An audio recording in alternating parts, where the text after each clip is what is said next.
This is Signal, also known as Beeboop ASMR. The following work of weird fiction was written solely by me, and all ideas within are my own. There was no AI input.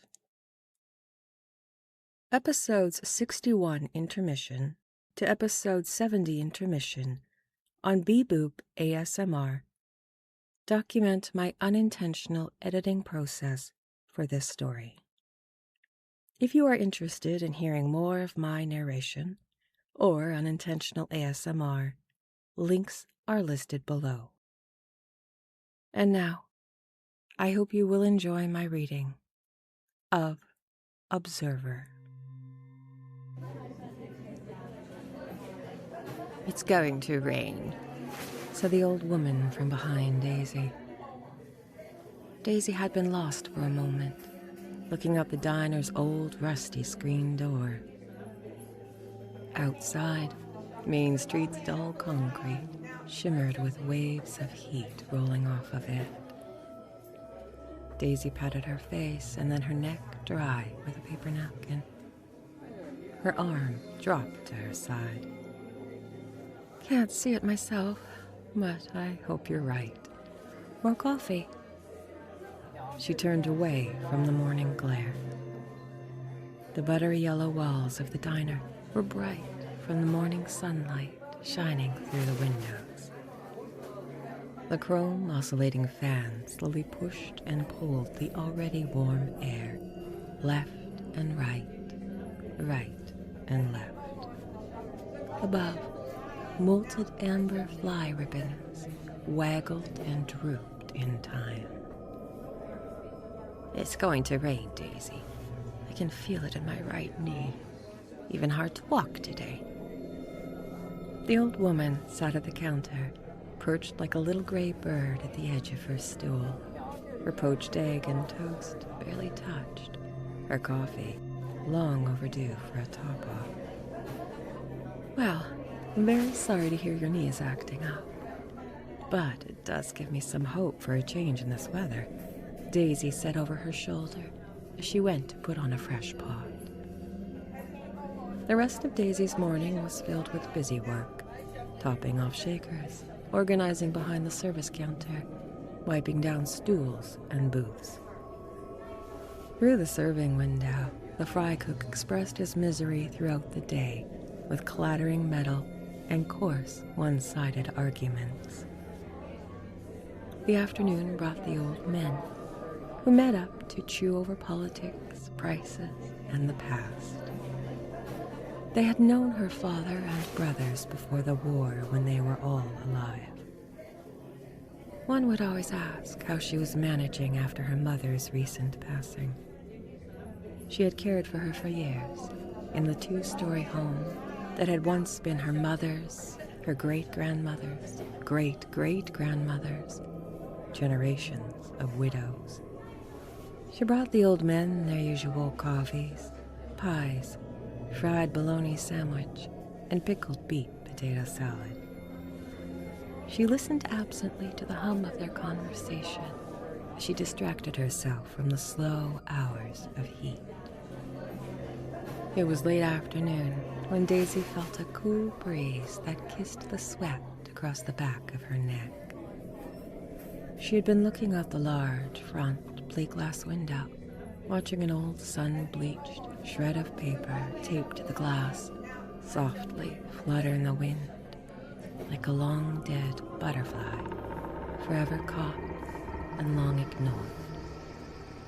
She walked to the screen door, opened it, and looked far down Main Street, past the town, to where the bright golden fields met the thin strip of black that lay dangerously across the horizon.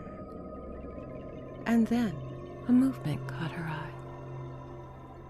At the end of the block, heading her way, was a man in a dark blue suit with an odd, narrow-rimmed dark fedora. She leaned on the doorframe, crossed her arms, and enjoyed the moment of rest in the soft, cooling wind. She dreamily watched the man as he moved closer in an easy, unhurried stroll. He stopped occasionally, looking in a window or doorway along the Mercantile. She had never seen him before, and she could not see a car, so she decided he must be from out of town.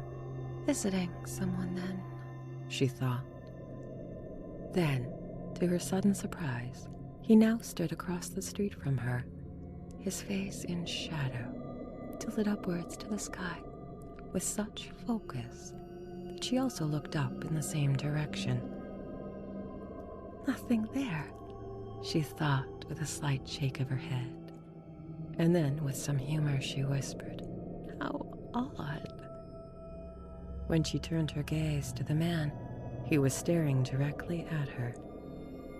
This gave Daisy a mild start, and an old voice in Daisy's head, her good sense voice, said, "If you have any good sense left in your brain, woman, you will tell him you are closing shop. Lock up and don't look back." Or what? Daisy scornfully thought. I'll turn into a pillar of salt. Her good sense voice always sounded like a long dead and detested haughty grandaunt who hit children over the head with her big black family Bible for sport. "You closing?" called the man from across the street. "Soon will be," she cheerfully replied. Smiling, she waved him over and then headed back to the counter to check on her coffee pot. It had soured, and making a new pot was just a waste. From behind her, she heard the screen door clatter against the frame and called back to the man. "Sorry, coffee's finished, but I can get you anything else." Behind her, she heard him settle into a stool at the counter. She cleaned and then rinsed the coffee pot, leaving it to dry upside down over a tea towel on the counter. The fry cook had long stopped making noise, and she suspected he was probably out back in the shade in his grubby whites, reading Louis L'Amour and chain-smoking his tailor-mades. She turned her attention to the stranger and saw he was reading the menu board that hung high on the wall behind her. She saw his eyes were a shade of brown so dark it seemed as though he had no pupil, or maybe no iris. Had he not had the darkly tanned smile lines to soften his eyes and face, Daisy thought his stare would have been quite eerie. Then he looked directly at her and smiled a slow, white grin, almost perfect, but for the gap between his two front teeth. It was disarming, endearing, and it made her almost forget her name. Now he said something, and she realized for a painful, cheek-reddening moment that she had been staring. She apologized and asked him if he could repeat himself. Milk, deviled egg sandwich on white, hold the mustard. Would you like that toasted? Daisy, still muddled, remembered to ask. No, ma'am. Also a side of plain potato salad if you have it. They did, of course, and relieved, Daisy went back into the kitchen to fix his food. His smile had given her an ache in her chest, pain she had not felt in some time. It was the weight of her spinsterhood, her age, her loneliness. It always sat there. But right now, seeing someone new, someone young and handsome, someone who, well, that pain sat real hard on her heart now, and not now, she whispered hard to herself through gritted teeth. Focus on this order. Then lock up, go home, put your feet up and have a Coke. Cry poor me if you want to then, but not now. When she put his plate and glass of milk in front of him, he began to carefully cut the crusts off his sandwich. "Oh, I could have done that for you," said Daisy, watching.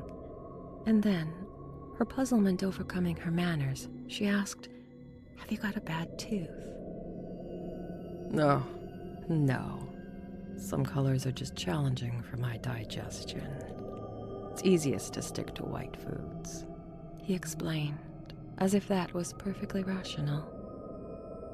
Daisy leaned against the back counter and looked at him, genuinely mystified.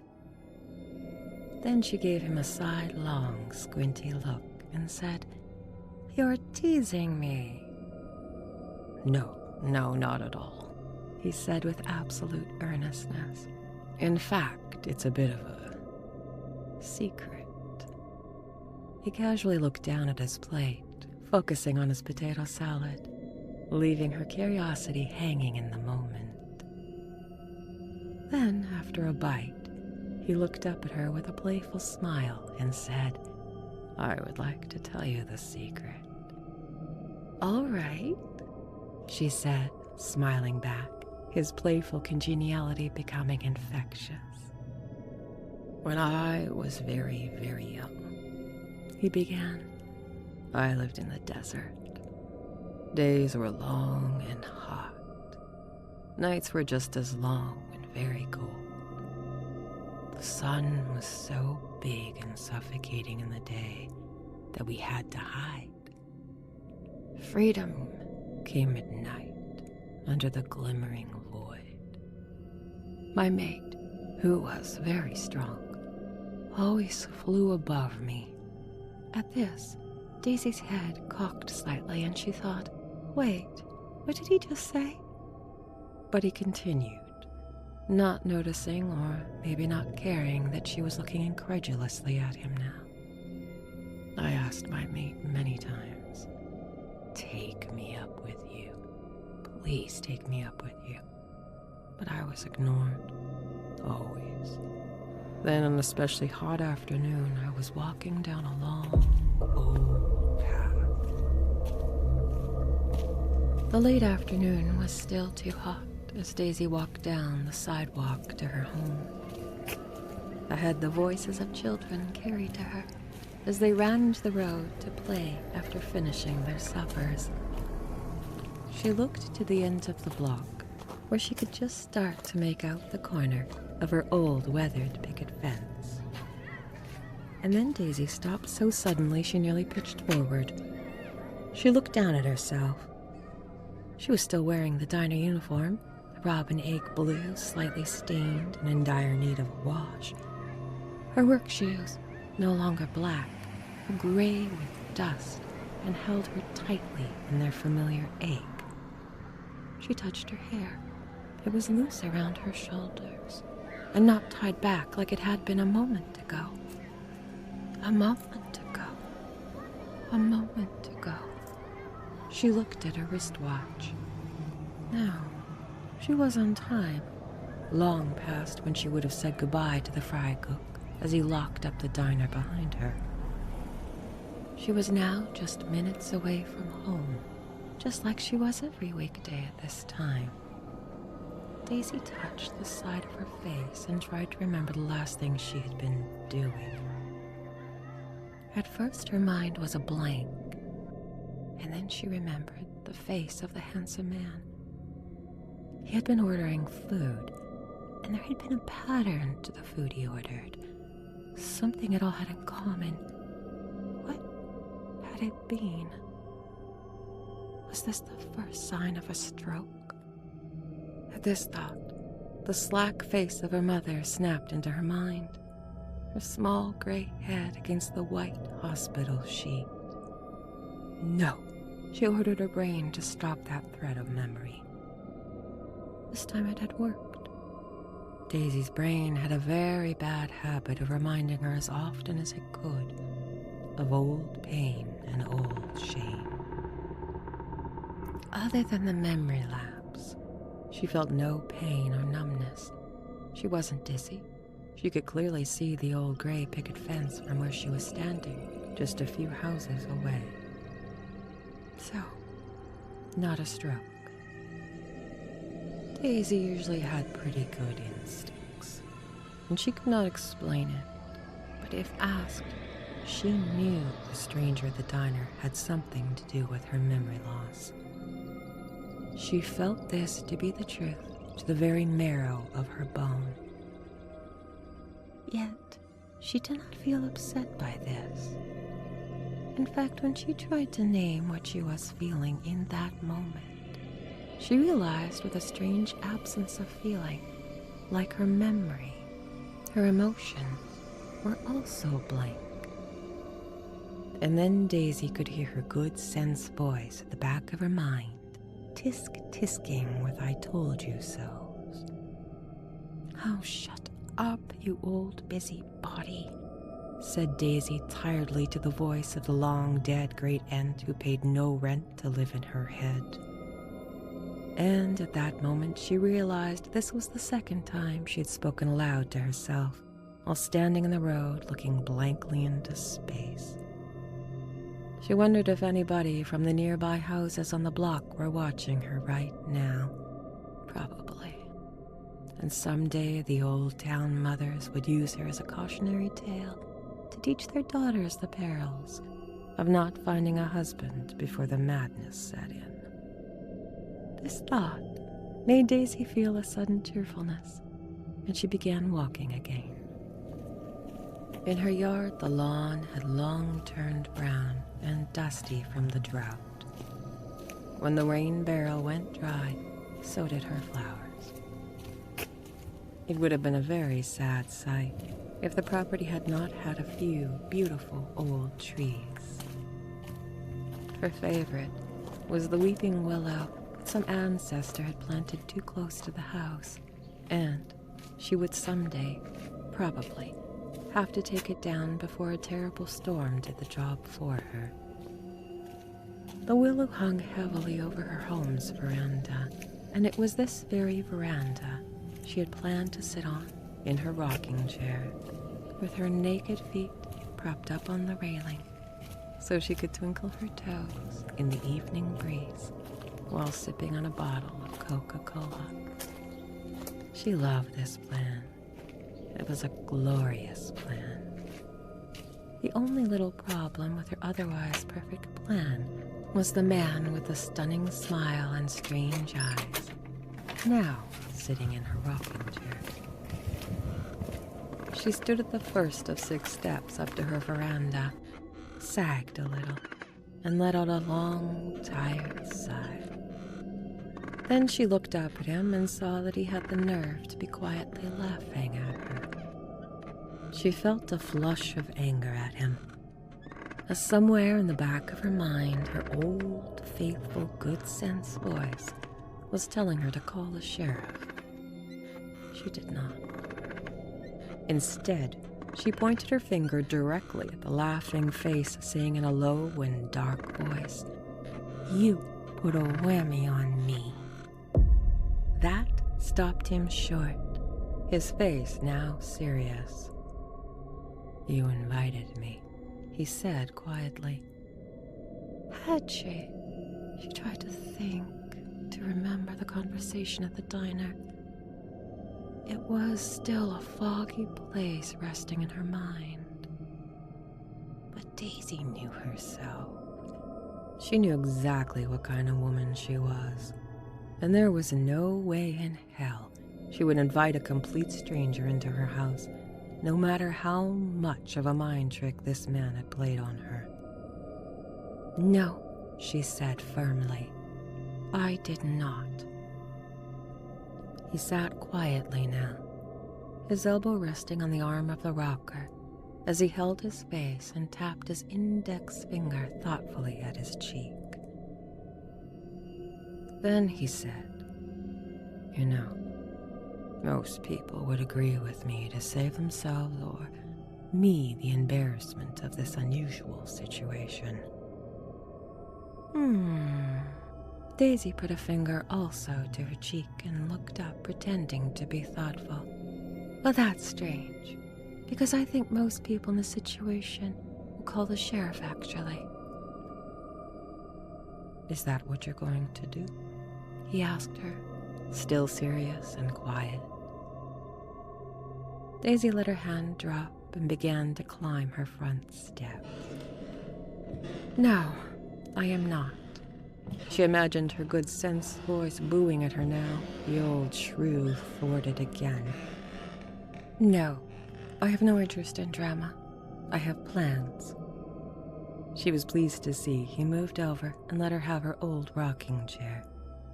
He was smiling at her again and said, "Yes, you told me. Soda and the veranda, which is why I'm here." "Which is why you invited yourself," Daisy replied, correcting him as she settled with a long, pleased sigh into the old, familiar chair that had been living in this spot long before she had been born. Then, bending over, she began to untie her shoes. After a moment of silence, he relented, and then nodded as he said, "Yes, you are right. I invited myself." "All right," she said. "You can stay on my porch and have a soda with me on 3 conditions." And lifting her hand, she ticked off the conditions.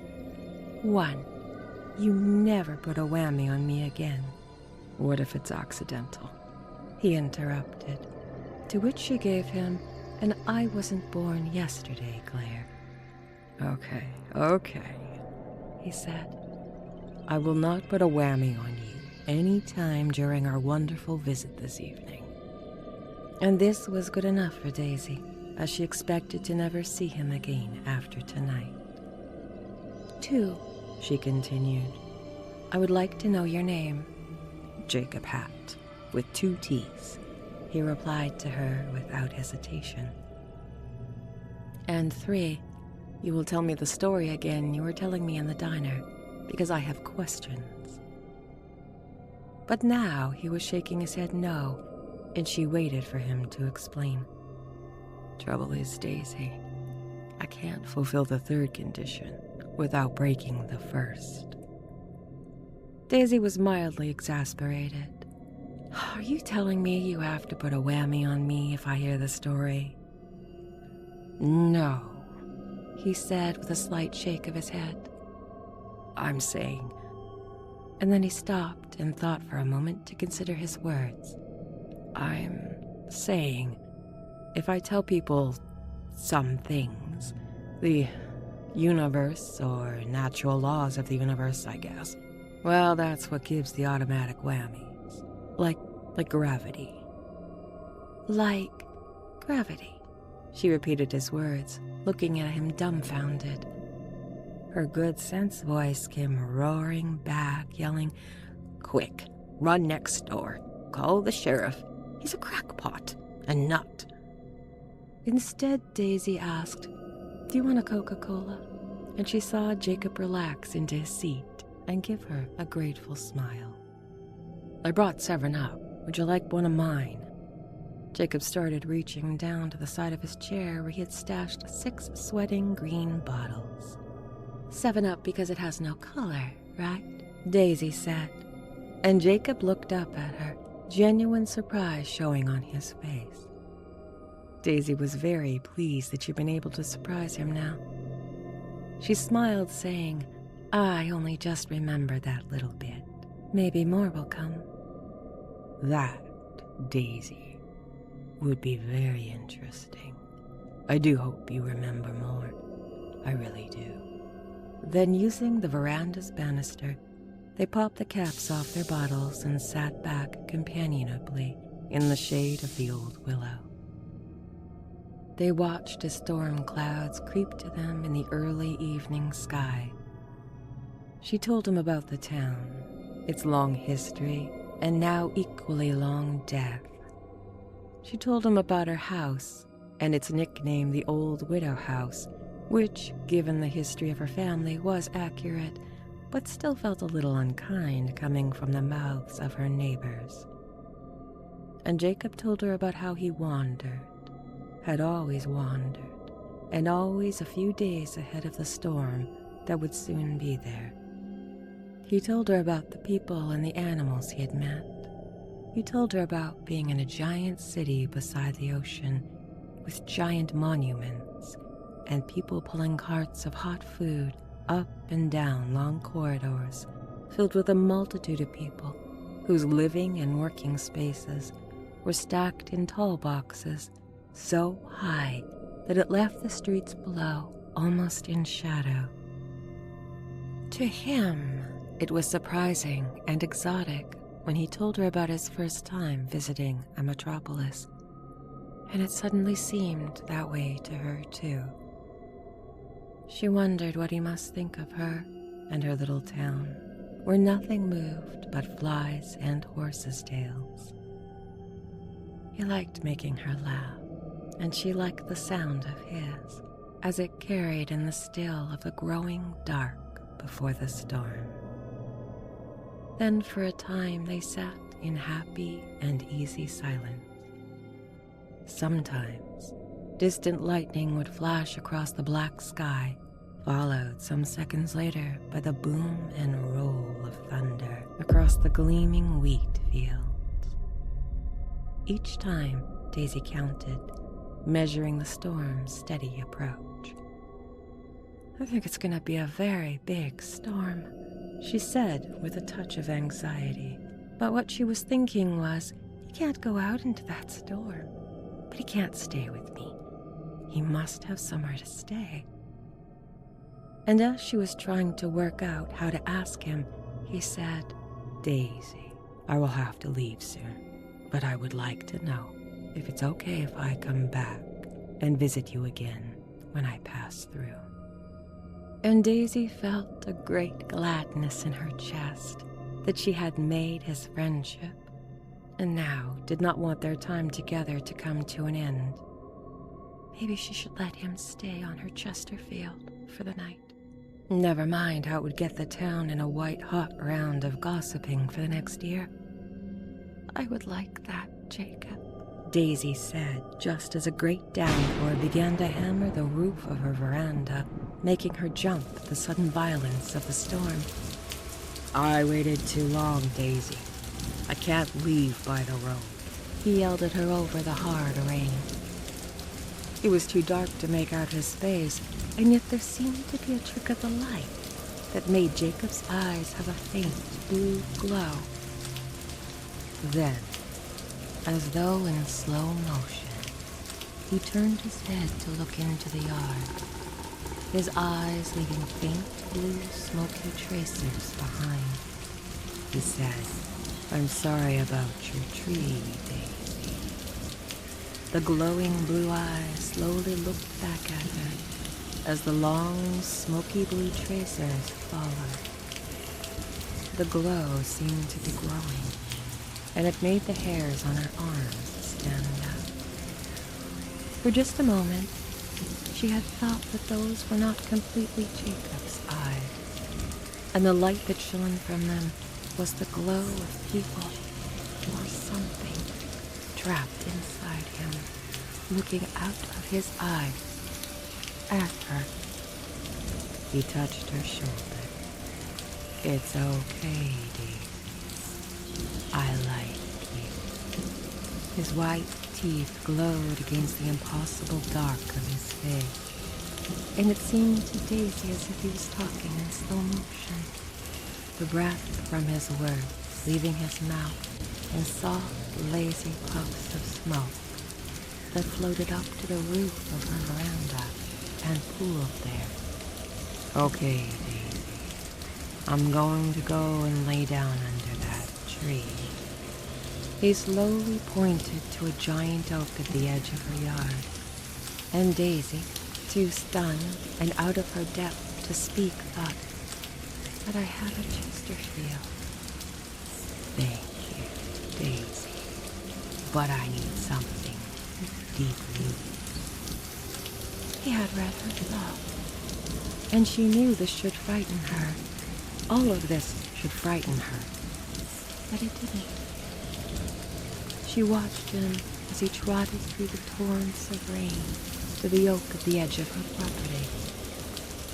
She could just make out his form now in the shadows as it lowered to the sopping ground. Then thunder rocked overhead, and she was suddenly back to herself and called out, "Jacob, what are you doing? Come back!" Terrified he would be killed. Then the lightning struck the old oak tree.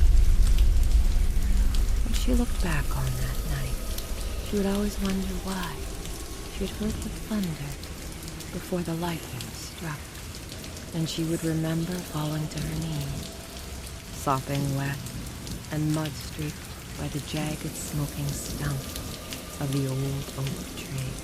And instead of finding a body, there would be two giant glowing marbles watching her from the burnt earth. She heeded them, the way the two now glass eyes followed her. She dug the hole and shoved them in. Even in the daytime, she felt those eyes in the ground following her as she came and went from her home. Once she decided if Jacob did not come back for them, she would work up the nerve to destroy them herself, maybe smash them on the cement with a shovel. But in her heart, she knew Jacob would be back. He had, after all, left a piece of himself for her safekeeping.